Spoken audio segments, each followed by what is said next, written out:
अध्यात्म विज्ञान कोई धर्म या संप्रदाय नहीं है, ये स्पिरिचुअल साइंस है जो कुदरत के कानून पर आधारित है। ये विज्ञान पूरे ब्रह्मांड के सभी रहस्यों को उजागर करता है और जीवन के सभी पहलुओं को समझने के लिए एक नई दृष्टि देता है। इसी को आर्ट ऑफ विजन कहते हैं, दुनिया को देखने की एक नई दृष्टि, जो अध्यात्म विज्ञानी परम पूज्य स्वामी श्री कमलेशानंद जी के निर्देशन में सनातन सत्य का अनुसंधान कर हमारे जीवन को प्रकाशित करे। जय सच्चिदानंद।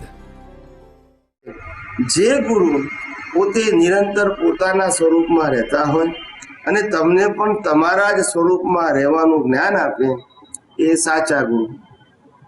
અને જે ગુરુ શિષ્ય બનાવે, પોતે ગુરુ થઈને બીજાને શિષ્ય બનાવે, એ બધા લૌકિક ગુરુ। કેવા? એ લૌકિક ગુરુ પછી બધા ઘાટ વાળા હોય। કેવા હોય? શિષ્ય અને ગુરુમાં ઘાટ હોય અને ગુરુને શિષ્યમાં ઘાટ હોય। એ સાચો મુક્તિનો માર્ગ નથી, પણ ઘાટ વાળો શુભાશુભ માર્ગ છે। કયો છે? સમજાય છે? ઘાટ એટલે કે ગુરુ તમારી પાસે એના સ્વાર્થની અપેક્ષા રાખે અને શિષ્ય ગુરુ પાસે એના સ્વાર્થની અપેક્ષા રાખે। એ બંને એકબીજાના ઘાટવાળા હોય। જેમ આપણે ગુરુને કહીએ કે ગુરુ, મારે ધંધામાં બહુ તકલીફ આવી છે, મારા 25 લાખ રૂપિયા ફસાઈ ગયા છે, એવા નીકળી જાય પૈસા મારા, એવા મને આશીર્વાદ આપો, એવી કૃપા દ્રષ્ટિ રાખો। ખ્યાલ આવ્યો? કે મને એવી તંત્ર મંત્રની વિધિ કરી આપો, આવું ગુરુને કે શિષ્ય। એટલે શિષ્ય ઘાટ વાળો હોય। એટલે પછી ગુરુ એને આશીર્વાદ આપે એમની પાસે જે રીત હોય એ રીતે। અને માનો કે પેલાના પુણ્યના યુદય પૈસા પાછા આવી જાય, એટલે ગુરુને કે આપની કૃપા ને આશીર્વાદ थी મારી મુશ્કેલી દૂર થઈ ગઈ। એટલે શિષ્ય પછી ગુરુ કે એક કામ કર, હવે તારી મુશ્કેલી દૂર થઈ ગઈ, એમાંથી 5 લાખ રૂપિયા મારા પ્રોજેક્ટમાં આપી દે, એટલે તારું ચાલે અને મારું ચાલે। ના સમજાય? એને ઘાટ કહેવાય। શું કહેવાય? સમજાય છે? ઘાટ। એટલે સાચા ગુરુમાં આવો ઘાટ હોય, એનું કામ માત્ર આપવાનું હોય। શું છે? ઘાટ ના હોય। એટલે સાચો ગુરુ એવું હોય, પોતાના સ્વરૂપમાં રહેતો હોય, આત્મ સ્વરૂપમાં, અને બીજા કેમ કરીને પોતાના એના જ આત્મા સ્વરૂપમાં રહે એનું જ્ઞાન આપે। ખ્યાલ આવ્યો? આ સંસારના સુખ દુઃખનું જ્ઞાન આપે નહીં। એ ઘાટ વગરના હોય। કેવા હોય? અને એ સાચા ગુરુ કઈ રીતે મળે? તો કે તમારી અંદર ભીખ અને ભય કે લાલચ ના હોય તો મળે। ક્યારે મળે? કે લાલચ ના હોય તો એવા મળે। એટલે નિસ્વાર્થ હોય। કેવા હોય? સામે તમે પણ એવા નિસ્વાર્થ હોવા જોઈએ કે ભગવાન, એ ગુરુજી, અમારે તો અમારું આત્મ સ્વરૂપ છે એ જ જાણવું છે, એ જ અનુભવવું છે, એવું અમને જ્ઞાન આપો। આ લક્ષ્મી સત્તા સંપત્તિ સાધનો વધે એવું જ્ઞાન જોઈતું નથી। એટલે તમારી એવી ભાવના હોય ત્યારે પેલા ગુરુ મળે તમને એવા ચોખ્ખા। અને તમારી ભાવના ઘાટ વાળી હોય તો ઘાટ વાળા મળે। કેવા મળે? સમજાય છે કે નહીં? એટલે આ સંસારની અંદર તમારામાં ઘાટ હોય તો આવા લીંબુ દોરા ધાગા વાળા જ મળે તમને, મંત્ર તંત્ર વાળા જ મળે। સમજાય છે? પણ સાચા ગુરુ ત્યારે મળે કે તમારી અંદર ઘાટ ના હોવો જોઈએ, તો તમને ગુરુ પણ ઘાટ વગર ના મળે। તમારી અંદર ઘાટ હોય તો ગુરુ કયો મળે? ઘાટ વાળા। અંદર આપણી ભાવનામાં જેટલી પ્યોરિટી હશે એટલા પ્યોર ગુરુ મળે। મારી ભાવના જેટલી ઘાટ વાળી હશે એટલા ઘાટ વાળા મળે। સમજાય છે? આપણા ઉપર આધાર છે, એમના ઉપર નહીં। આપણી પ્યોરિટી હશે તો આપણને પ્યોર મળશે। આપણી ઇમ્પ્યોરિટી હશે ભાવમાં તો ઇમ્પ્યોર મળશે, એમાં ગુરુનો વાંક નથી. સમજાય છે?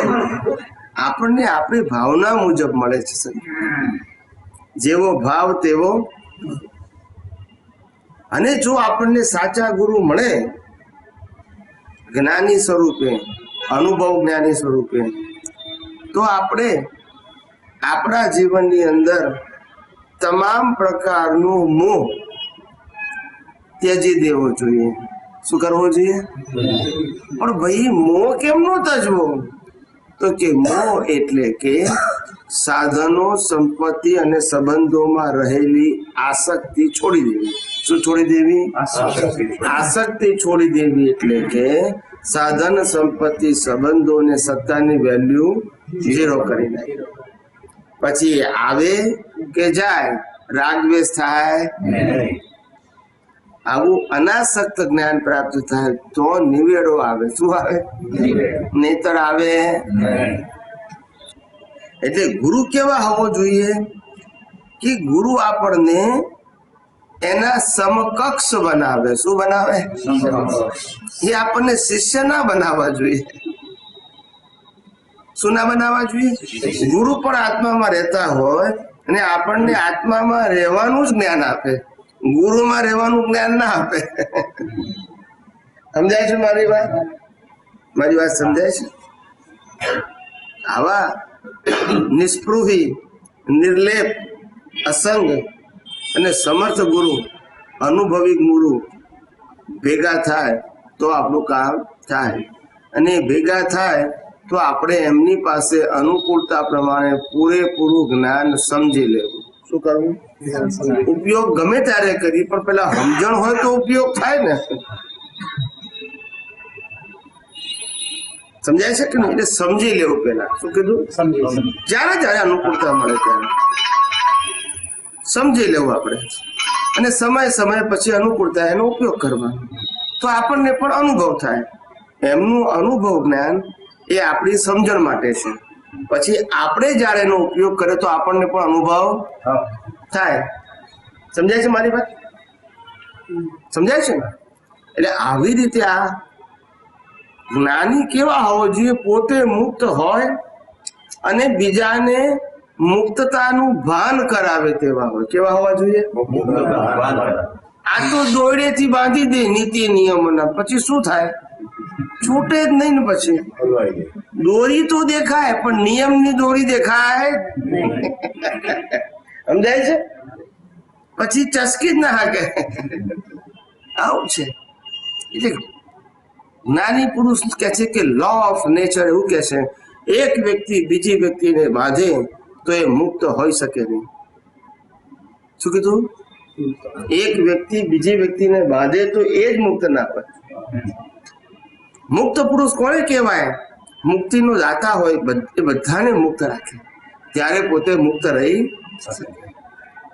હું કોઈને બાંધીને હું મુક્ત રહી શકું નહીં. સમજાય છે? આ કુદરતનો કાનૂન છે. કોનો છે? કોઈ ધર્મ કે સંપ્રદાયનો કાનૂન નથી. અને આ કુદરતનો કાનૂન ના સમજાવવાથી આપણે એકબીજાને ધર્મના જીવનમાં, સામાજિક જીવનમાં બાંધીએ છીએ. અને પછી આપણે કે હે ભગવાન મને મુક્ત કરો. ક્યાંથી કરે? પણ તું બધાને બાંધ કરે. પછી તું મુક્ત રાખે તો તને મુક્તિ મળે. શું કીધું? એટલે આવું જ્ઞાન જેમ છે તેમ જાણવું પડે. આપણે શું છે? પહેલા જાણવું, પછી સમજવું, અને પછી સમયમાં સંજોગોમાં એનો ઉપયોગ કરવો. ત્યાર પછી આપણને એક્સપિરિયન્સ થાય. એટલે જ્ઞાન જાણવું અથવા તો વાંચવું એને શું કહેવાય? શ્રુત જ્ઞાન કહેવાય. શું કહેવાય? વાંચીએ અથવા સાંભળીએ એને શ્રુત જ્ઞાન કહેવાય. ઘેર જઈને વાગોળીએ એને મતિ જ્ઞાન કહેવાય. શું કહેવાય? પછી એ વાગોળેલું જ્ઞાન પછી ઉપયોગ કરે એને પુરુષાર્થ કહેવાય. અને પુરુષાર્થથી જે પ્રાપ્ત થાય એને અનુભવ કહેવાય. શું કહેવાય? એ અનુભવ એક્યુમ્યુલેટ થાય એટલે ધીમે ધીમે જ્ઞાની થતો જાય. શું થતો જાય? એની દ્રષ્ટિ સંકુચિત ના રહે, બ્રોડ બનતી જાય. શું થતી જાય? દ્રષ્ટિ બ્રોડ એટલે શું? કે તમામ પ્રકારના પઝલને ડિઝોલ્વ કરી શકે. શું કરી શકે? એને વિશાળ દ્રષ્ટિ કહેવાય. અને જે પઝલમાં ડિઝોલ્વ થઈ જાય એ લઘુ દ્રષ્ટિ કહેવાય. પઝલમાં જ ડિઝોલ્વ થઈ જાય. ના સમજાય? જે પઝલમાં ડિઝોલ્વ થઈ જાય એ લઘુ દ્રષ્ટિ વાળો છે, અને જે પઝલને ડિઝોલ્વ કરે એ ગુરુ વિશાળ દ્રષ્ટિ. દ્રષ્ટિ કઈ હોવી જોઈએ? વિશાળ દ્રષ્ટિ. સમજાય છે મારી? એટલે સંકુચિતતા હોય તો વિશાળ દ્રષ્ટિ હોય. સમજાય છે ને? આપણી દ્રષ્ટિ સંકુચિત ના હોવી, વિશાળ હોવી જોઈએ. અને આ વિજ્ઞાન, આ લો ઓફ નેચર જેમ જેમ સમજાશે એમ તમારી દ્રષ્ટિ કેવી થશે? કારણ કે લો ઓફ નેચર એ સાંપ્રદાયિક જ્ઞાન નથી, એ સનાતન જ્ઞાન છે. કયું છે? અને તે સર્વકાળ માટે છે. કયા માટે છે? સનાતન જ્ઞાન અથવા તો લો ઓફ નેચર એ ક્યારેય બદલાય નહીં. અને તે જીવ માત્ર માટે લાગુ પડે. માને તોય લાગુ પડે અને ના માને તોય. કારણ કે કુદરતી કાનૂનનું જ્ઞાન અથવા લો ઓફ નેચરનું જ્ઞાન તમારી માન્યતા ઉપર કામ કરતું નથી. એ તો કુદરતી કાનૂન પ્રમાણે કામ કર્યા જ કરે. તમે જેવા કર્મ કર્યા છે એવું ફળ આપશે. શું કીધું? કર્મ પ્રમાણે ફળ આપશે.